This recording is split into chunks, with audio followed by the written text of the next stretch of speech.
Şeytan bizni mush kuchdan ayirib, hayotning qiyinchiligida bo'g'ib yo'q qilish uchun bizni bu hayot oksigenimiz bo'lgan namozdan to'sishga har xil usullarni qo'llanadi. Iymon qalbda bo'ladi, ammo uning sirtqa chiqishi namoz bilan ifodalanadi. Sen bo'lsang namoz o'qimasangmi, axloqli, boshqaning haqqidan qo'rqsa, qalbing pokiza.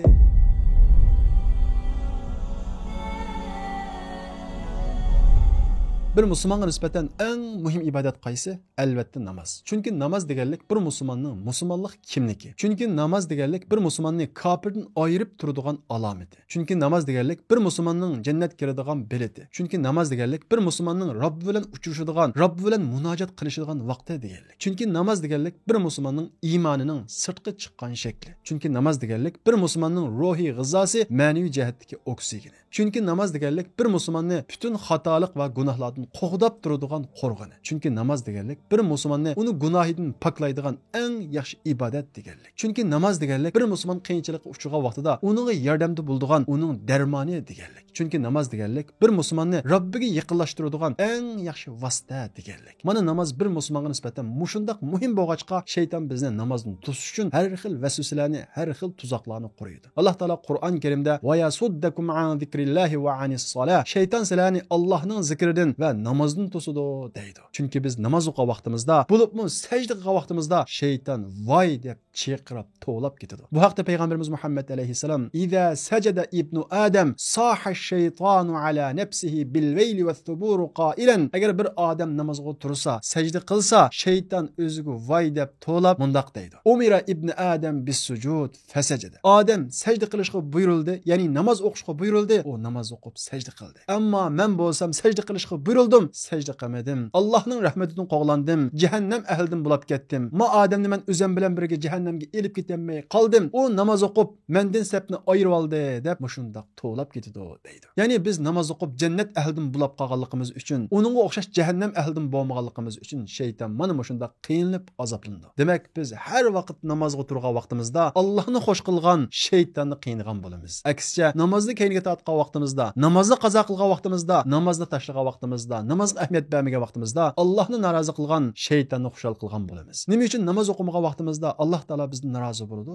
Chunki namoz o'qish deganlik bir musulmonga nisbatan Alloh bilan uchrashish deganlik. Namozga kamidoq, namoz o'qimadoq deganlik Alloh bilan uchrashishga kamidoq deganlik. Chunki biz namoz o'qigan vaqtimizda, sura Fatihani o'qigan vaqtimizda har bir so'zimizga Alloh taolo javob qaytaradi. Biz anglamaymiz, lekin atrofdagi farishtalarga Alloh taolo biz sura Fatihadan har bir oyat o'qigan vaqtimizda uningga javob qaytarib, biz bilan munojat qilishadi. Bu sababdan Alloh taolo qasamtus salata bayni va bayna abdi. Men namozni bandam bilan o'zimning o'rtasida ikkiga bo'ldim deydi. Ya'ni namoz bandasi bilan Alloh o'rtasida bir dialog. Masalan, biz namozni boshlab alhamdulillahi robbil alamin degan vaqtimizda Alloh taolo atrofidagi farishtalarga hamidani abdi, bandam meni madhiyalidi deydi. Ar-Rahmanir Rahim. Ey Alloh, sen nihoyat shafqatli va mehribon degan bu oyatni o'qigan vaqtimizda Alloh taolo bandam menga tashakkur etdi deydi. Maliki yawmiddin degan vaqtimizda Alloh taolo bandam menga ishlarini topshirdi deydi. İyyaka na'budu va iyyaka nasta'in degan vaqtimizda Alloh taolo bu oyat men bilan bandam orasida ikkiga bo'lindi,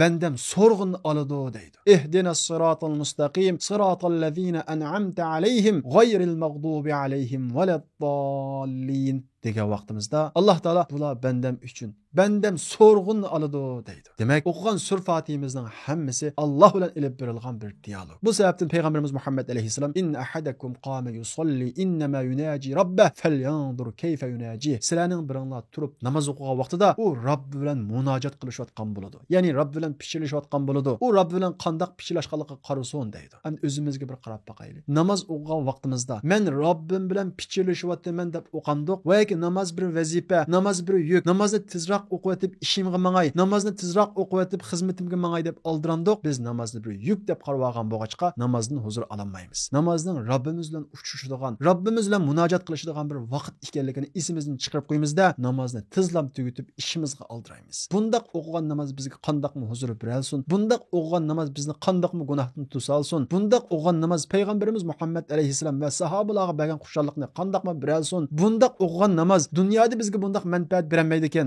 oxiratda hayotda bizga qanday manfaat beralsin? Payg'ambarimiz Muhammad alayhissalom va sahobalarning hayotga qarab qolgan bo'lsak, ularning hammasi namozni mana shunday Robbi bilan uchrashish deb qaraydi. Bu sababdan ular namozga oldiraydi. Bir namozni o'qib bo'lsa, yana bir namozning vaqti qachon kelar deb to'rt ko'z bilan kutatdi. Hatto azon o'qilishdan ilgari masjidga burun kirib namozni saqlab turadi. Ammo bizda azon o'qilib namoz boshlig'ini qo'ygan vaqtda safning eng oxiriga kelib namozni tez o'qib tez qaytay deb o'ylamaydi. Chunki ular namozni meni yaratgan, menga rizq beradigan Robbim bilan uchrashish deb qaraydi. Datlarimni men Allohga to'kaman, qiyinchiligimni namoz orqali Allohga to'kaman deb qaraydi. Agar biz namozni mana shu xil iddia bilan o'qiy olsak, namoz bizga xuddi payg'ambarimiz Muhammad alayhissalom va sahobalarga bo'lgandek xushallik manbasi bo'ladi. Payg'ambarimiz Muhammad alayhissalom innama ju'ulatis salatu qurrata ayni, ya'ni namoz mening xushallik manbayim qilindi deydi. Ya'ni ko'nglim yerim bo'lsa, xushallik topmoqchi bo'lsam, men namoz o'qiyman. Bu orqali xushallik topaman deydi. Va shundaqla sahobalar namoz orqali huzur oladi, namoz orqali rahat topadi. Bu sababdan sahobalar xushallik izlamoqchi bo'lsa, rahat izlamoqchi bo'lsa, Hazrati Bilalga "Qum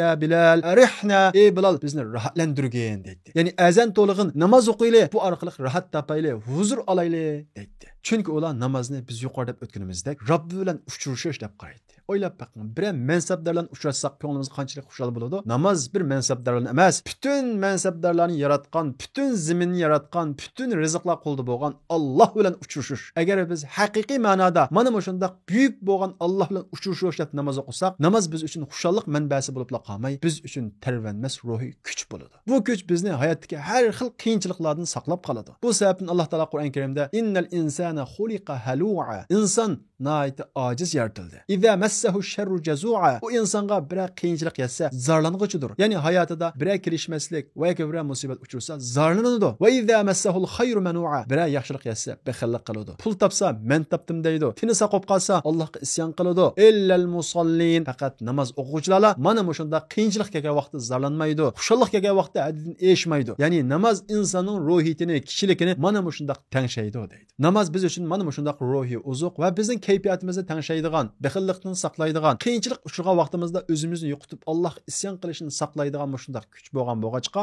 shayton bizni mush kuchdan ayirib, hayotning qiyinchiligida bo'g'ib yo'q qilish uchun bizni bu hayot oksigenimiz bo'lgan namozdan to'sishga har xil usullarni qo'llanadi. Undan boshqa namozning har bir harakatlarimi ajoyib ma'nolarga ega. Masalan, biz Allohu akbar deb namoz qilgan vaqtimizda, ya'ni Alloh buyuk degan vaqtimizda, Alloh dunyodagi butun g'amlardan buyuk. Alloh bizning gunohlarimizni necha hassa cheksiz buyuk. Alloh taolo biz uchragan qiyinchiliklardan buyuk deb Allohning eng buyukligini esimizga elib bütün g'amlardan qutulishdir. Undan boshqa bir sura Fatihani o'qib rukuga bo'lgan vaqtimizda, ey Alloh, sening buyrug'ingga men bo'y egiman degan bir taslimiyatni ifodalashdir. Undan boshqa bir sajdaga bo'lgan vaqtimizda, ey Alloh, biz mana shu tuproqdan keldik, biz sening oldingda mana shunda xor deb Allohga bo'y egishdir. Mana shu bo'y egishimiz bizni Allohga eng yaqin qiladigan holatimizdir. Bu sababdan payg'ambarimiz Muhammad alayhisalom aqrabu ma yakunu al-abdu min rabbih va huwa sajid, bir bandaniki Allohga eng yaqin bo'lgan vaqti uning sajdadagi holati fa akthiru du'a, sajdadagi holatda duoni ko'p qilinglar deydi. Ya'ni Allohdan tilaydigan har qanday tilakinglarni, uchirgan qiyinchiliklarni ana shu sajdadagi holatinglarda Allohga to'kinglar, dadinglarni Allohga aytinglar deydi.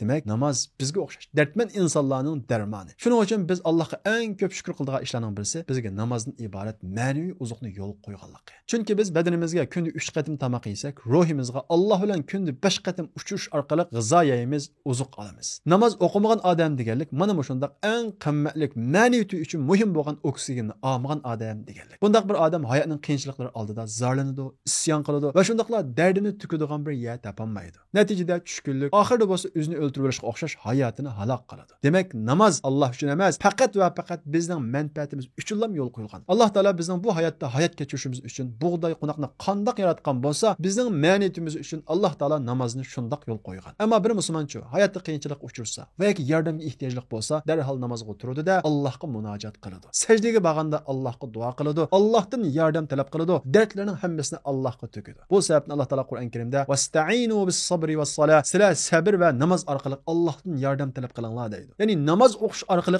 sajdada Allohga duo qilish orqali, Allohga munojat qilish orqali Allohdan yordam talab qilinglar deydi. Demek bu noktadan qaragan vaqtimizda namoz bir musulmonning yordam tayanchisi. Eng muhimi namoz bir musulmonning iymonining sirtqa chiqqan shakli. Iymon qalbda bo'ladi, ammo uning sirtqa chiqishi namoz bilan ifodalanadi. Bir odamning namozga qanchalik ahamiyat berganligi u odamning iymonining ko'rsatkichi. Shunga Alloh taolo Qur'on Karimda "Va ma kana Allohu liyudi'a iymanakum" Alloh taolo sizlarning ilgari Baytul Muqaddas qarab o'qigan namozinglarni zayo qilib etmaydi degan bu oyatda namoz kalimasini iymon so'zi bilan ifodalagan. Ya'ni namoz demak iymon demakdir. Shuning uchun har vaqt bizda namoz xususlik paydo bo'lib qolsa, darhol iymonimizni tekshirishimiz kerak. Iymonimiz kuchli bo'lsa, namozga shunchalik ahamiyat beramiz. Iymonimiz ojizlab qolsa, buning ta'siri eng avval namozga ta'sir ko'rsatadi. Shundaq namoz bir musulmonni kofirdan ayirib turadigan bir belgi. Ayni davrda, ya'ni payg'ambarimiz Muhammad alayhisolamning davrida bir odamning musulmon va yoki emasligini uning namoz o'qigan va yoki o'qimaganlik qarab ayirdi. Ya'ni namoz bir musulmonning musulmonlik kimligi. Namozi yo'q odamni musulmon degil olmaydi. Chunki payg'ambarimiz Muhammad alayhisolam hadisda "Inna baynar rajuli va shirki val kufri tarkus salat." Bir odam bilan, ya'ni bir mu'min bilan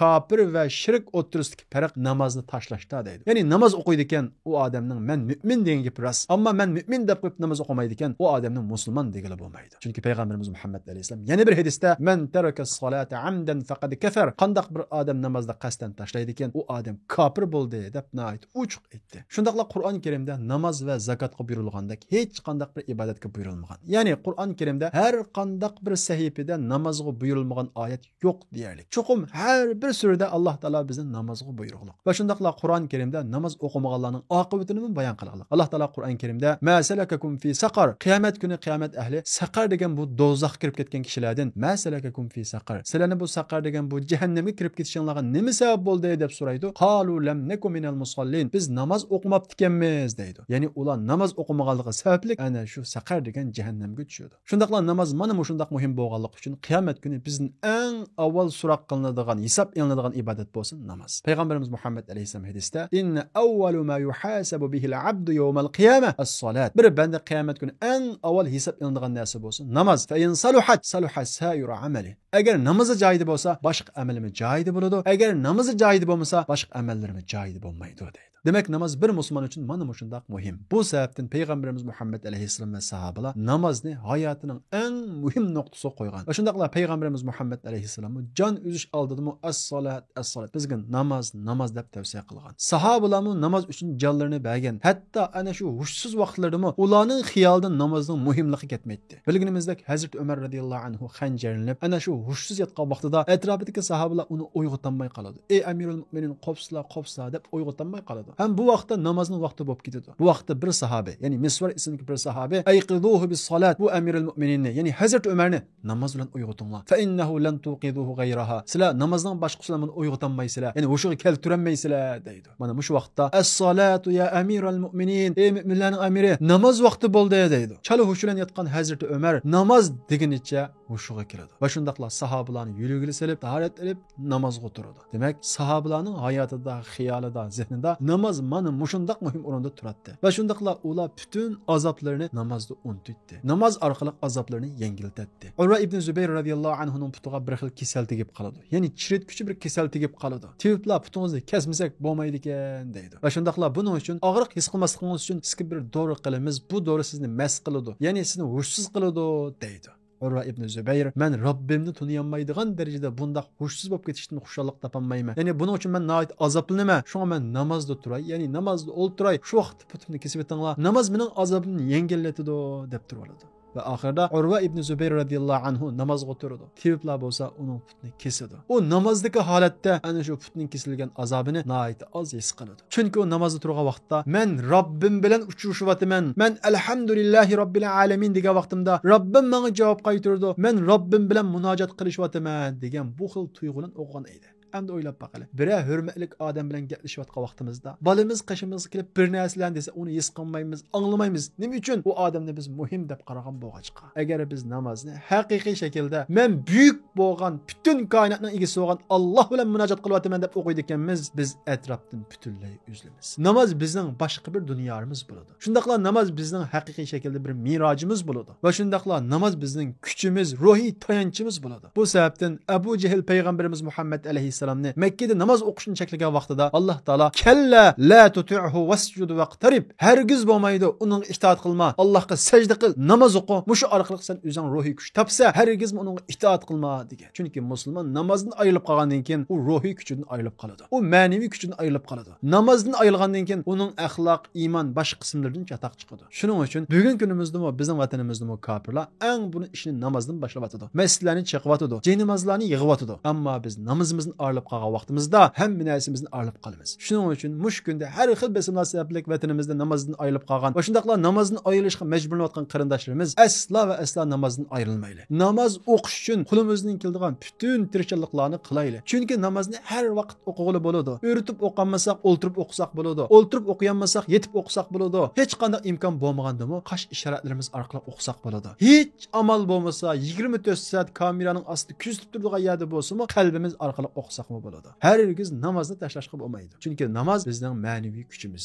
Namoz bizni Allohga bog'laydigan, Allohga yaqinlashtiradigan eng yaxshi vosita. Namozni ayilib qoldik deganlik, Allohning yordamidan, Allohning ma'naviy kuchidan ayilib qoldik deganlik. Namozni ayilib qoldik deganlik, Allohning bizni muhofazat qilishidan ayilib qoldik deganlik. Chunki namoz o'qigan odamni Alloh taolo o'zining himoyasiga oladi. Payg'ambarimiz Muhammad alayhisalom bu haqda kimki bomdod namozini o'qisa, u odam Allohning himoyasida bo'ladi deydi. Allohning himoyasida bo'lgan odamga shayton hujum qilinmaydi. Shunga Alloh taolo Qur'on Karimda innas solata tanha anil fahsha'i val munkar, namoz sizni fohisha va yomon ishlardan to'sidi deydi. Ya'ni biz namoz o'qigandan keyin Allohning himoyasiga o'tgandan keyin shaytonning vasvasasidan namoz bizni qo'g'daydi. Shayton bizni yomon ishlarga qiziq turolmaydi. Va shundaqla Alloh taolo Qur'on Karimda fa khalafa min ba'dihim khalfun adaa'us solata wattaba'ush shahawat, ulardan keyin kelgan kishilar namozni zoya qildi, namozga sal qaradi, namozni o'qimadi, undan keyin ular shahvatlariga agashdi, ya'ni zina, fohisha, har xil yomon ishlarga tushdi deydi. Demak namoz bizni mana shunday gunoh masalalardan qo'g'daydigan bir qo'rg'on. Undan boshqa namoz va namozdan ilgari tahorat bizniki bilib bilmay ixtiyorsiz holda qilib solgan gunohlarimizni pokizlab, yuvib tozalaydi. Masalan, yo'llarda haromni ko'rib solamiz, haromni anglab solamiz, mana shu gunohlarimizni yuvib qalbimizning pokiz bo'lishini namoz qiladi. Bu haqda payg'ambarimiz Muhammad alayhisalom ara'aytum law anna nahran bi babi ahadikum yaghtasilu minhu kulli yawm 5 marrat hal yabqa min daranihi shay, agar sizlarning biringlarning uyining oldida bir o'stan daryo bo'lsa, har kuni 5 qatim o o'stanga tushsanglar badaninglarda kir qolamdi deydi. Sahabalar la yabqa min daranihi shay, kunda 5 qatim suv ichsak hech qanday bir kir qolmaydi Rasululloh deydi. Payg'ambarimiz Muhammad alayhisalom fazalika mithlu salavatil khams yamhullohu bihil xatoya, ana shuningga o'xshash 5 vaqt namoz xatoliklarni o'chiradi deydi. Yani kunda o'qigan 5 vaqt namozinglar xatoliklarni ana shunda kunda 5 qatim suv tushganga o'xshash yuvib tozalaydi deydi. Shundaqla bir sahabi payg'ambarimiz Muhammad alayhisalomning qishig'a gunoh o'tkazib silib, nayt g'amkin holda keladi va payg'ambarimiz Muhammad alayhisalomdan yordam so'raydi. Ey Rasululloh, men gunoh o'tkazib soldim, qanday qilaman deydi. Mana shu vaqt Allah Taala va aqimis solata tarafayn nahari va zulfan min al-layl, sen kunduzning ikki tarafida, ya'ni atdigan kechda namoz o'qigin, kechining oldin qismida namoz o'qigin. Innal hasanat yudhibunas sayyiat, haqiqatan yaxshiliklar, ya'ni namoz o'qishdan iborat mush yaxshiliklar yomonliklarni, gunohni yuydi deydi. Mana mush oyat tushgan vaqtda payg'ambarimiz Muhammad alayhisalom bu oyatni bu sahobaga o'qib beradi. Ondan keyin bu sahoba ey Rasululloh, bu oyat faqat men uchunlanmi deb so'raydi. Payg'ambarimiz Muhammad alayhisalom bütün ümmetim uchun deydi. Ondan boshqa namozlar emas, namozni ilgari tahoratmi bizning gunohlarimizni yuvishda nihoyat muhim rol o'ynaydi. Bu haqda payg'ambarimiz Muhammad alayhisalom iza tawadda al-abdul muslim faghasala wajhahu kharajat min wajhihi kulli khati'atin nazara ilayha bi'aynayhi ma'al ma, agar bir musulmon banda tahorat elib yuzini yusa, ko'zilan qarab o'tkazgan gunohlarining hammasi suv bilan birga chiqib ketadi. Fa iza ghasala yadayhi kharajat min yadayhi kulli khati'atin batashaha yadaha, agar bir banda tahorat elib ikki qo'lini yuvgan vaqtida shu ikki qo'l bilan tutib o'tkazgan gunohlarining hammasi suv bilan birga chiqib ketadi. Agar bir banda tahorat elib ikki putni yuvgan vaqtida ikki put bilan o'tkazgan gunohlarining hammasi suv bilan birga chiqib ketadi. Bir banda tahorat elib tahoratini tugatib bo'lguncha u gunohdan pokiz holatga chiqadi deydi. O'ylab baqili. Endi namoz kim uchun ekan? Namoz dal biz uchun. Namoz bizning gunohimizni yuvish uchun, namoz bizni gunohlardan saqlash uchun, namoz bizga ma'naviy kuch bo'lish uchun, namoz bizni bütün qiyinchiliklardan qutuldirish uchun, namoz bizni Allohdan yordam talab qilish uchun. Demak, namoz faqat va faqat biz uchun. Shunga namozni hargiz yuk deb o'ylab qolmasligimiz kerak. Namoz mana shunday muhim bo'lganligi uchun shayton bizni namozdan to'sish uchun ajoyib hiylalarni, tuzoqlarni quriydi. Ya'ni shayton bizni namozdan to'sish uchun namoz o'qib turib yomon ish qilgan, namoz o'qib turib yolg'on aytgan, namoz o'qib turib boshqalarning haqqini yeb olgan bir odamni bizga ko'rsatish orqali, qara, namoz o'qisam hisobmi? Namoz o'qigan bilan boshqalarning haqqini yeb olsa, namoz o'qigan bilan yolg'on aytsa, namoz o'qigan bilan axloqsiz tursa, sen bo'lsang namoz o'qimasangmi axloqliq, boshqalarning haqqidan qo'rqsa, qalbing pokiza deb mush vasvasa orqali bizni namozni to'sishga tirishadi. Amaliyotda bo'lsa, u namoz o'qigan odam o'g'irlik qilgan bo'lsa, namozda nima gunoh? Namoz o'qigan odam boshqaning haqqini yevagan bo'lsa, namozda nima gunoh? Hech bir gunohi yo'q. Tijoratda, savdoda saxtipazlik qilib, boshqaning molini ilib olsa yoki har xil hiyla ishlatib yolg'onchilik qilgan bo'lsa, bizning puldan rayimiz so'g'ib ketamdi. Pul topmayli, pul degan bak rezil narsa ekan demdimiz. Undaq demaymiz. Nimishqa pulning gunohi yo'q. Shuning o'xshash namoz o'qib biz axloqsizlik qilgan bo'lsa, uningda namozning aslo va aslo gunohi yo'q. U faqat namozni haqiqiy ma'nosi bilan o'qimadi. Bu sababdan namoz uni gunohdan to'sayolmadi, ammo namozning hech bir gunohi yo'q. Bu shaytonning namozni tark qildirish uchun bizga qurgan eng cho'ng tuzuqi. Qalbi pokiz bo'lganligi uchun, ko'ngli yaxshi bo'lganligi uchun, boshqalarning haqqini yeyolmaganligi uchun, yolg'on aytmaganligi uchun namoz o'qimasmi bo'ldigan ish bo'lsatdi. Payg'ambarimiz Muhammad alayhisalom namoz o'qimasa bo'ladi. Axloqli ipalik bo'lganligi uchun namoz o'qish kerak bo'lmasa edi. Payg'ambarimiz Muhammad alayhisalomning qizi va ayollari namoz o'qimasmi bo'ladi. Demak, ipaklikligimiz, axloqliligimiz, boshqalarning haqqidan qo'rqishimiz u hammasi o'z joyida nihoyat muhim bo'lgan ibodatlar. Ammo namoz o'z joyida muhim bo'lgan bir ibodatlar. Hargizmi shaytonning bu vasvasiga aldanib, men degan yaxshi, men namoz o'qimagan bilan palondek emas deb namoz o'qishdan susishga, namozni tark etishga qat'iy bo'lmaydi. Bu shaytonning namozni tashlatqizish uchun qo'yadigan eng chong tuzuqi. Ikkinchi tuzuqi bo'lsa, sen shuncha yomon ishlarni qilsang, gunoh o'tkazsang, sen taxi hijob kiymagan tursang, namoz o'qimsa, oldin tuzuk bir odam bo'l, yolg'on aytma, gunoh qilma, ondan keyin namozingni boshla deb vasvasa qilishidir. Oldin namoz boshlaymiz, ondan keyin gunohlardan yiroqlashamiz. Asli to'g'risi bu. Ammo shayton bizni sen buncha yomon ishlarni qilib namoz o'qib o'zingni aldama, Allohni aldama, sen oldin bir tövbe qil, ondan keyin namoz o'qi deydi. Amaliyotda bo'lsa, namoz tövbening tunji qadamidir. Tövbe qilmoqchi bo'lsangiz, gunoh ishlardan yanmoqchi bo'lsangiz, oldin namoz o'qing. Shundaqla gunohdan qo'l uzmagan bo'lsangizmi, gunohdan qo'l uzishga tirishayotgan bo'lsangizmi, oldin namozni boshlayvering. Namozni o'qiversangiz, siz u gunohlardan chuqum yana olaysiz. Shunga tövbe qilib namoz boshlayman emas, namoz o'qib turib tövbe qilaman, namoz o'qib turib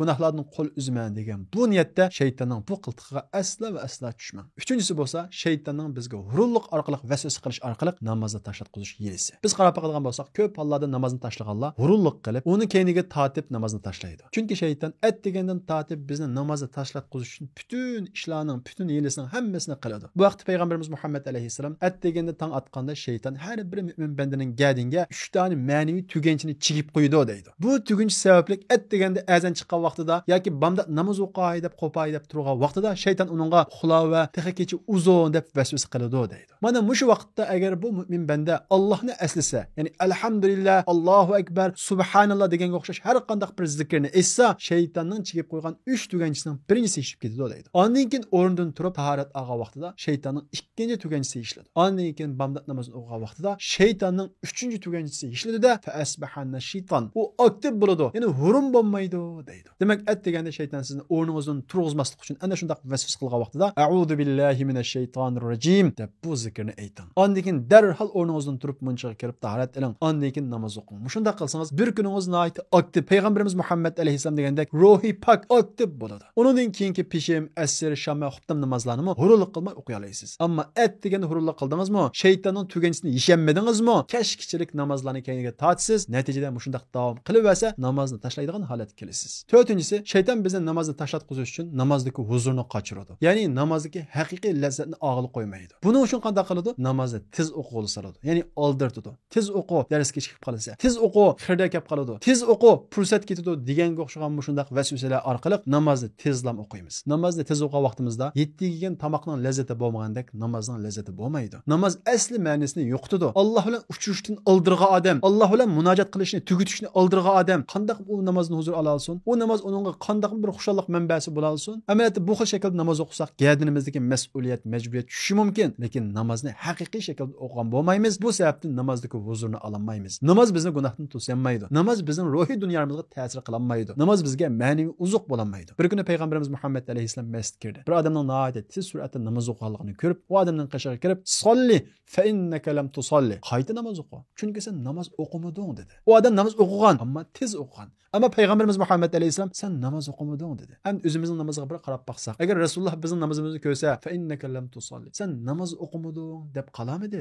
albatta ko'pinchamizni namozga qarasa bundoq deb qilishi mumkin. Chunki oldirab o'qigan namoz u haqiqiy namoz emas. U asli ma'nosidagi namoz emas. U bizni gunohdan to'sadigan namoz emas. U bizga kuch, haqiqiy ma'naviy yordam beradigan namoz emas. Bu sahoba 3 qatim namoz o'qib mush shaklda, ya'ni tez shaklda o'qigandan keyin payg'ambarimiz Muhammad alayhisalom u sahobaga o'gitib, oldirmay, asta, rukuga borgandimi asta, sajdaga borgandimi asta, orom ilib o'qishdan iborat bu asta, astoydillik bilan namoz o'qishni o'rgatdi. Va shundaqla bu namoz o'qishning haqiqiy namoz o'qish ekanligini bizga ko'rsatdi. Shunga namozni haqiqiy huzur olay, ma'naviy kuch olay deydi ekanmiz. Namozni payg'ambarimiz Muhammad alayhisalom ko'rsatgandek o'qishimiz kerak. Va shundaqla shaytonning qiltig'iga dasab namozni tashlab salmay deydi ekanmiz. Mana shundaq astoydil namozni huzur ilib o'qishga tirishimiz kerak. Chunki biz namozdagi huzurni yo'qotgandan keyin namoz bizga yukdek besim ilib keladi. Bu xil besim davomlashaversa, hayotimizning ma'lum bir qismiga kelgan vaqtida namozni tashlab salamiz. Aksicha biz namozni xushallik manbayimiz, huzur manbasiga aylantirgandan keyin hayotimizga eng qiyinchilik paytladimi namozga mahkam eslamiz. Shunga shaytonning vasvasasiga dasab namozni tashlab salmasligimiz uchun namozni astoydil huzur bilan o'qishga tirishaylik. 5-inchisi, shayton bizni namozni tashlatqizish uchun namozni qazo qildiradi. Ya'ni shayton bizni bevosita namoz o'qima demaydi.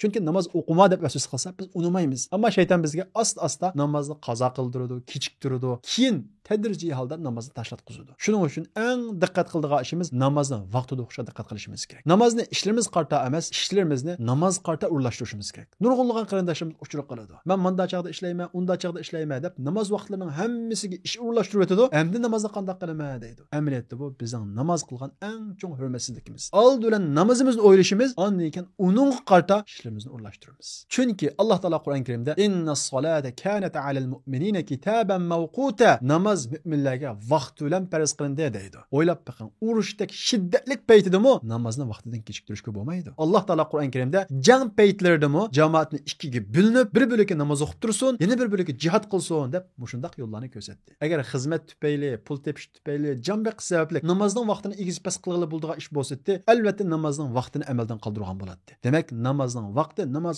o'xshash farz bo'lganligi uchun ana shundaq shiddatli paytlardami namozni kechiktirishga bo'lmaydi. Ikkiga bo'linib o'qinglar dedi. Yani iki bölükü bölününler, bir bölük namaz okusun, bir bölük namaz okup boğandan keyin o düşmanlarning oldiga borsin, ondan keyin A bölük kelib namaz okusun. Mushunda qilib o'qinglar ki her gün namazning vaqtini kechiktirmanglar dedi. Hamda biz o'zimizning ahvoliga bir qarab baqaylik. Old bilan xizmatni o'ylashimiz, nega chiqib pul beradi ekan, buni o'ylashimiz, ondan keyin biz atdeganda sahar yo'lga chiqadi ekanmiz, bomdod yo'lda bo'lib qoldi ekan, yo'lda namoz o'qilamaydi. Qanday qilamiz deb savol so'raydi. Buning hech qanday bir amal yo'q. Alloh farz qildimi? Old bilan biz Alloh farz qilganini o'rindaymiz, ondan keyin boshqa ishlarimizni o'rlashtiramiz. Shuning uchun namozni tashlab qolmaydi ekanmiz. Namoz bizning hayotimizning eng muhim nuqtasiga urilishi kerak. Old bilan namozni o'ylashimiz, namozning vaqtini o'ylashimiz. Ondan keyin so'z setib qilamdi, xizmat qilamdi, tijorat qilamdi, ondan keyin uni namoz qarta o'rlashtiramiz. Chunki shayton bizni namozning vaqtini kechiktirib, qazo qildirib, ondan keyin namozni tashlatqizib va yoki ozg'un firqalarning keyniga kirib 5 vaqt namozni 3 vaqt qoldirib, mushunda qilib namozni ozdiradi, namozni tashlatqizadi. Oxirida dindan ayirib bo'ldi qiladi. Shuning uchun namozni tashlab qolmay, namoz eng muhim ishim deydi ekanmiz, namozni vaqtida o'qishimiz kerak. Namozni vaqtida o'qishga odatlanishimiz kerak. Chunki payg'ambarimiz Muhammad alayhisalom hadisda ahabbul a'malu ilalloh as-salat fi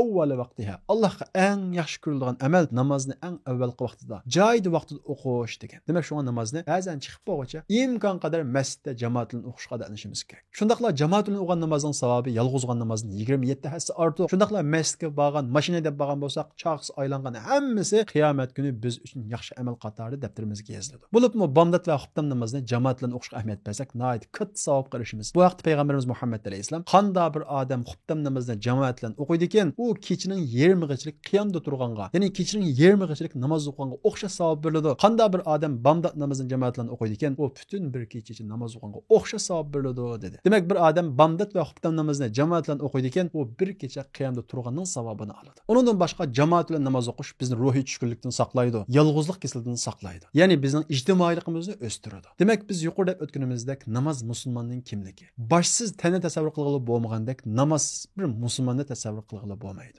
Namoz demak musulmon demak. Bu sababdan namozimizga alohida ahamiyat beraylik. Namozimizni payg'ambarimiz Muhammad alayhisalom va sahobalarga o'xshash xushallik manbasiga aylantiraylik. Xushallik manbasiga aylantirish uchun qisqa surlarningki namozda o'qiydigan surlarning tarjimasini o'rganaylik. Biz namozda o'qigan oyatlarning tarjimasini bilgan vaqtimizda, uning ma'nosini zehnimizga hozir qilib o'qigan vaqtimizda namozni haqiqiy huzur olamiz. Alloh bilan muloqot bo'lgan tuyg'uda o'qiymiz. Mana bu vaqtda namoz haqiqiy ma'nosi bilan bizga ruhiy uzuq, xushalliq manbasi, gunohdan to'sadigan qalqon, gunohdan pokizlaydigan vosita va shundaqla Allohga yaqinlashtiradigan vosita va shundaqla biz qiyinchilikqa uchragan vaqtida Allohga duo qiladigan eng yaxshi bir ibodatga aylanadi. Bu vaqtda Alloh taolo Qur'on Karim degandek, namoz bizningki nijotlik kimimiz bo'ladi. Alloh taolo Qur'on Karimda qad aflahal mu'minuna allazina hum fi solatihim xoshi'un, namozda Allohdan ayminib turib, ya'ni o'zini xuddi Allohning oldida turgandek mushundaq ayminib turib xushu bilan namoz o'quvchilar ular nijot topdi deydi. Haqiqatan mush shaklda, ya'ni haqiqiy shaklda namoz o'qiganlar dunyoda nijot topadi, oxiratda nijot topadi. Alloh taolo bizni nijot topgan kishilarning qatoridan qilsin.